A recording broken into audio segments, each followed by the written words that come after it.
You know what? Here's one for Richard Roeper, who joins us from Chicago. Chicago Sun-Times movie critic. If Jay Cutler was a movie, what movie would he be, Richard? He'd be an underperforming Adam Sandler movie at this point, unfortunately. We're just very excited about the Jimmy Clausen era here in Chicago, guys. What is going on? I know. Well, you're Bears there. You're not used to getting good quarterbacks there. Last one you had was McMahon, right? And you drafted him.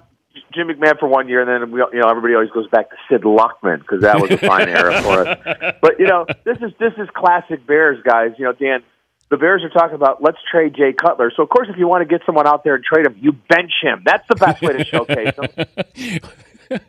Look at his demeanor on the bench. That's what you're going to be showcasing here. Oh yeah, that's going to be a lot of fun. When they talk about guys crushing it, he'll actually be playing Candy Crush on the bench. That's our Jay Cutler. That's our guy. Who would play Jay Cutler in the Jay Cutler movie?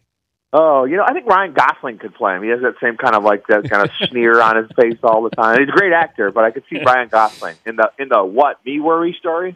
We were talking about this yesterday, the movie, The Interview, and Sony saying we're not going to release it, and the movie theater saying we're not going to show it even if you release it. And then I wondered, all it takes is one moment there in a theater. Now I know that you're saying we should stand up to North Korea, but if you don't know what they're capable of doing in a situation like this. So I see both sides. Do I want to say, hey, you won? No, I'd rather have the movie in the theater. I would just hate to say a Seth Rogen movie and then something happened in a movie theater because of that. Well, Dan, a lot of people are saying, hey, look, it's not worth it over this one movie. And to me, that's like saying the Boston Tea Party was about tea. You know what I mean? It's really about a bigger issue. Now, what happens if Sony has a $250 million blockbuster coming out and they get the same threats? Are they going to pull that from theaters? I mean, they're taking a $50 million loss on this movie. Are they going to take a $500 million loss on a movie? And you make a great point, too. I do sympathize with the theater owners because they were also saying, look, if The Interview is playing in Multiplex 11, well, no one's going to go to that multiplex and be in Multiplex 12 to watch Into the Woods or something else because they're still going to be worried about the movie next door. Yeah. And I do understand that as well. Okay. Why should it be out? Well, I do think you just cannot bow to these threats. And there are 50,000 movie theaters in the United States, another 5 or 10,000 in Canada. They were talking about the odds of anything happening. I mean, when we look at the horrible, tragic history of terrorist attacks, it's usually not that there's a warning in advance. It usually just happens unexpectedly. You don't get the warning. I think these threats were empty. I know it would have been a huge chance to take. I think you step up security and you go ahead and run the movie. These hackers from the start, this is exactly what they wanted to do. They wanted to get this movie. They wanted to make this movie disappear. And guess what? They won. They did win. Where did Sony make the mistake, or Seth Rogen and James Franco make the mistake in how they characterized this movie? Did they make it too specific with North Korea? Yeah, I think so. I mean, I think from the start you have to say, we look historically, there's been all these movies. You look at Charlie Chaplin doing The Great Dictator. It was a different era, but I mean, it was clearly about Hitler. But I mean, from the start, I think when you're in the meeting process, and Seth Rogen wrote this with a couple of his writing partners, I don't think you think, hey, are we going to get terrorist threats? But you think, is this the right thing to do right now? Do we do, some sort of satirical thing where it's a fictional dictator? I mean, from the start, it didn't sound like a great idea. Certainly nothing like this is ever going to get made again. It'll never get past the drawing board stage. You'll never get greenlit. But when Salman Rushdie wrote his Satanic Verses, he didn't get... There weren't bookstores. Nobody said, hey, if you carry this as a bookstore, we're going to do something to you. That's a great point. I mean, look, these people are pure evil, but they know what they're doing. They're going after people. And my concern again, Dan, is what if they do it again now? What does the next studio do? What if they say if anybody goes to big box store A across the United States and shops on this particular day, we're going to go after you? What do the stores do then? All close down?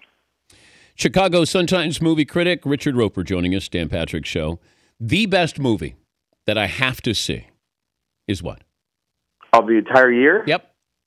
I still say Boyhood, the Richard Linklater film, which is just an amazing story. I still think that's the best movie of the year. Interstellar is a movie you have to see on the big screen. When people tell me they're going to watch it when it comes out on their phone, they want to take their phone away and smash it. You have to see this movie you got to go to IMAX. It's like, oh wow, what amazing special effects. Richard, why did I not like Gravity? I don't know, because you sometimes have bad taste. I would think probably, Dan. No, It just, you know what? If Dean Martin was alive today, he would have been George Clooney in space, and it was just too carefree, and I don't know. I didn't like it. Well, you're not the only one. It did have kind of that polarizing effect. Some people just don't, I bought into all the special effects. I thought Sandra Bullock was great. But I get what you're saying. I mean, George Clooney was. Sometimes he is Dean Martin. That's actually a great comparison. Yeah, I got the special effects. I didn't want George Clooney to be like, hey, what's up, man? I'm doing a chill and just float away here. I don't know. It just didn't seem, I would have been, scared blankless up there. But, he's just chilling, no big deal. But, yeah. He's Clooney. I'm a buzzkill. The worst movies. Oh, man. There's always horrible movies out there. Cameron Diaz was in a movie called Sex Tape. She was in another movie called The Other Woman. They were both terrible comedies. But maybe the worst movie, and, the late, great Roger Ebert used to say this, sometimes it takes really talented people to make a truly terrible movie when it really goes wrong. And there was this movie, oh, my God, I can't, Before I Go to Sleep, with Nicole Kidman and Colin Firth, both Oscar winners. And this was one of those movies where she'd wake up every morning and she had no idea who she was, couldn't remember her name, couldn't remember who Colin Firth was, and then he'd walk her through the process and explain it to her, and then he'd go to work every day. And then by the end of the night, she'd go to sleep again, and then she'd wake up, and I'm like, how could she ever go to sleep at night knowing the next morning she's not going to remember anything? It was so stupid. It wasn't Memento. It was not. It was. Sandler actually did a movie called 50 First Dates with Drew Barrymore, which was actually pretty clever. This was 50 First Dates with Oscar winners and a lot stupider. Have you ever reviewed all of my appearances in Sandler movies? I don't know if I don't read all of your columns, but I don't know if you've. No, but you're just giving me a great idea, and I think I will. Okay, because I'll be available if you'd like to do a career retrospective of my movies with Sandler. I think it might be time. Okay, because I'll give you sort of the background stories of what was going on at the time when, I now pronounce you Chuck and Larry, when we're on the set and they go action, and Kevin James says, hey, by the way, can you do a Brooklyn accent instead? And we're actually on the set, and I said, oh, now you want me to do a Brooklyn accent. Thank you, Kevin. Thank you. Well, Kevin James and Ingmar Bergman had the same technique. I know that. And another guy that's really funny, and that's the thing about Adam. He's done some really good movies. He's capable of doing so much more than he sometimes does. Okay, best sports movie. Did you like Foxcatcher? I did. And one of the things I liked about it was I thought it treated the sport of amateur wrestling really respectfully and showed what athletes these guys are and the kind of, ballet-type moves. And I'm like everybody else. Most of the time, the only time I pay attention to wrestling is when the Olympics come out. But I thought it did a really good job. Even the way Mark Ruffalo and Channing Tatum, the way they walked, that kind of simian walk that wrestlers have, and even when they kind of greet each other, they kind of do it with almost like a wrestling hug. I thought it got all of that really well. Okay, but Foxcatcher or Vision Quest, best wrestling movie of all time? Oh, Vision Quest, Matthew Modine. Vision Quest was the Karate Kid. They just said, okay, let's have the Karate Kid wrestle. And let's make it Matthew Modine instead of Ralph Macchio. Boom, we got a movie. And Linda Fiorentino, right? Yeah, Linda Fiorentino. I liked her a lot. Anything else I need to know about the movies? Upcoming movies? Is there one that you're going to go keep an eye on this? Yeah, there's a lot of great stuff coming out. American Sniper, which is Clint Eastwood directed it, based on the true story of the most prolific sniper in military history. Bradley Cooper, yeah. And he's one of those guys like Brad Pitt. At first, you just go, oh, just a pretty face, good-looking boy, whatever. But he's really becoming a fine actor. He's great in that. There's a movie called A Most Violent Year, and I know you like these kind of movies, too. It's set in 1981 in New York. And I love movies that are set, in the early 80s, because then you can't solve everything with a cell phone or a computer. Bradley Cooper's so good-looking, I'd let him shoot me. How's that? I think that's what some of the enemy was saying at the time. Go ahead. And this Reese Witherspoon movie, Wild, is that Oscar buzz? Is that getting Oscar buzz? She's really good. And, it's another one of these stories about one of these survivalists who's out there on a quest. And you think, we saw this 127 hours. We saw the movie called Into the Wild. She's really good in this. She's better in this than she was in Walk the Line, when she won the Oscar. She's really good. It'd be great if she walked by James Franco and didn't help in 127.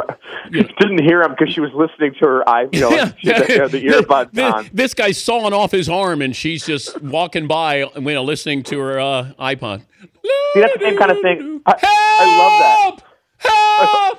I want to see the same thing. I want to see Liam Neeson in a diner playing a loner who's trying to forget his past, and he's sitting next to Denzel Washington, who's playing a loner who's trying to forget his past. Okay, if you see Liam Neeson, don't you run? Because there's some bad stuff that's going to happen.